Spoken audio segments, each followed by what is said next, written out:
Hello everyone. So in this video, we're going to talk about nonlinear inequalities. So they're almost like equation, but of course, they're not going to give you just 1, 2, or 3 solutions. They're going to give you an interval of solutions. So let's take a look at the first example I have here for you. So this is a quadratic inequality. So we want to make sure one side is equal to 0. So let's focus on getting the right side equal to 0. So I'm going to go ahead and subtract 5x from both sides and then plus 6 on both sides. So let's do that. Subtract 5x and plus 6 on both sides. So you have x squared minus 5x plus 6 less than or equal to 0.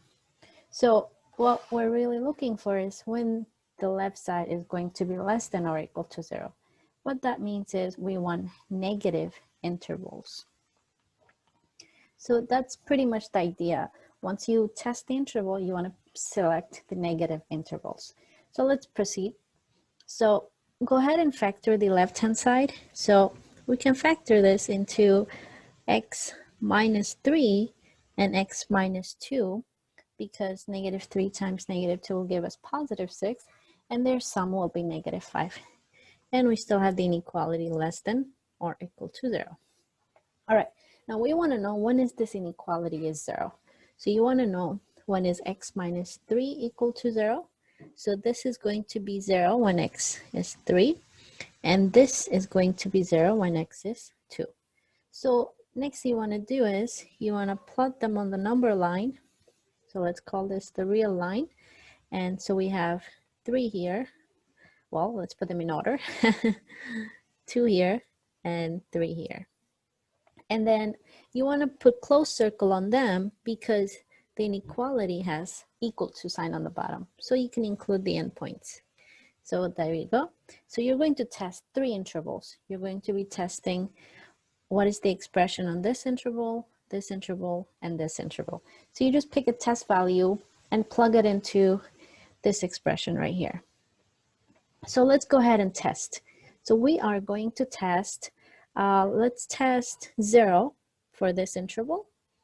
So plug in 0 into that expression. So we have 0 minus 3 and then 0 minus 2. What is that? Well, 0 minus 3, that's a negative number. 0 minus 2, that's a negative number. The product of 2 negative numbers is going to be positive. So we can say this interval is always positive. And then between 2 and 3, we can pick, let's pick 2.1 to test, and then plug it into that factored expression. So we have 2.1 minus 3, then 2.1 minus 2. Well, the first one is negative. The second one is going to be positive because 2.1 minus 2 is positive. So negative times positive, we get negative. So this interval is negative. And the last interval, pick something greater than 3. I'll go with 4. So plug it into the expression again. 4 minus 3, that's positive. 4 minus 2, that's also positive. So 2 positive numbers, when you multiply them, it's positive. So we're done testing. Now we're going to pick the interval where it's going to be negative because of the less than or equal to 0. So the only interval that's negative is this piece right here, including the endpoints. So our solution to this problem, it's going to be the interval 2, 3. So that will be the interval where this expression is less than or equal to 0. Okay, so let's try another example. So take a look at this one. So similar example. Again, you want to make sure one side is 0. I always like to keep the right side 0. So I'm going to move 1 to the left. So subtract 1 from both sides. So that would give you 2x squared minus x minus 1 greater than 0. Well, now you have to be careful. Greater than 0, meaning you want positive intervals. That's what it means. And because it's only greater than not equal to, we have to put open circle when we find these zeros. So let's keep that in mind and let's continue to factor the left-hand side. So that can be factored into, let's do guess and check. So we have 2x and x. So I can put a negative 1 here and a positive 1 here, and that will do the job. So again, if you need help with factoring, I have another video that you can watch to help you understand factoring methods. Okay, so continuing from here, so we want to know when each of these factors are going to be 0. So, okay, so we want to know when each of these factors are going to be 0. Well, the first one, this is going to be 0 when x is equal to negative 1/2. And then this one is going to be 0 when x is equal to 1. So now we plot them on the number line, and then we do the testing. So we have negative 1/2 here, and let's say 1 is here. So that's the real line. And now let's pick test values and then plug it into the factored expression. So in this interval, I'm going to pick anything less than negative 1/2. Let's go with let's go with negative 2. So plug that into this expression, the factored one.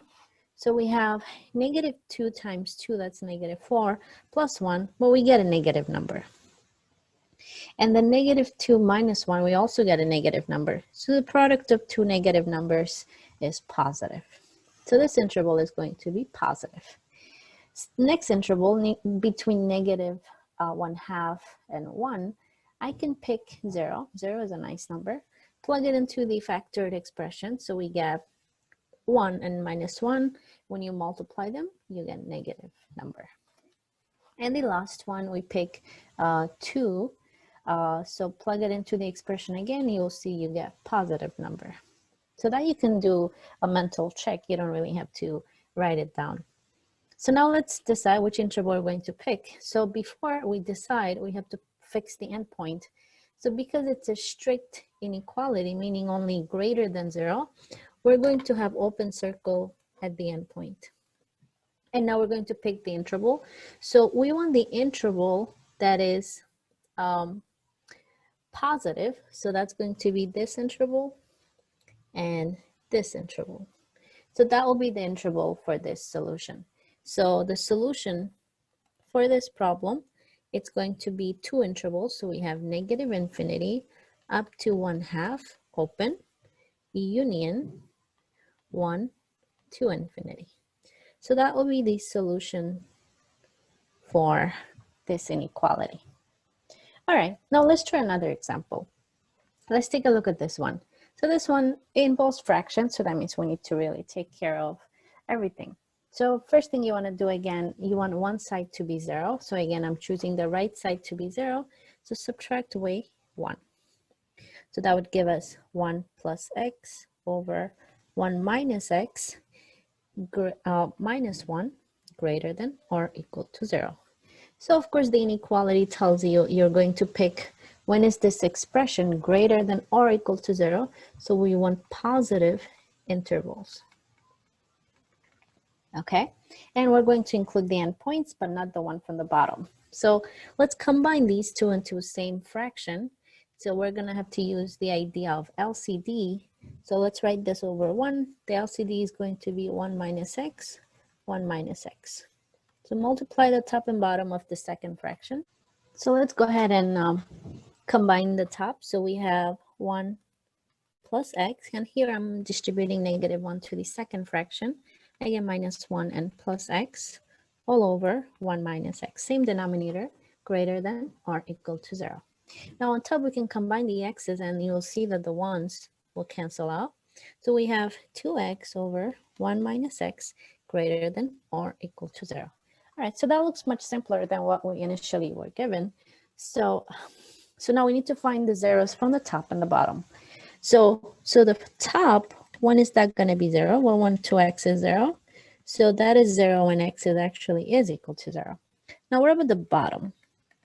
Well, the bottom is going to be 0 when 1 minus x is equal to 0, which implies when x is equal to 1. Now keep in mind, this is coming from the bottom. So that means regardless what the inequality says, you want to exclude that from the solution because you never want the denominator to be 0. So always exclude this because it's coming from the bottom. Now the top, well, because it's a equality on the bottom, we're going to include it. So let's go ahead and plot them on the number line and test. So we have 0 here, 1 here. Now 0 is going to be included because it's a equality under the inequality.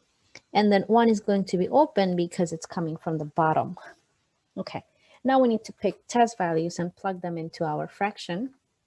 So let's go ahead and test -1 here. Plug it into this expression. So we have -1 and negative on top.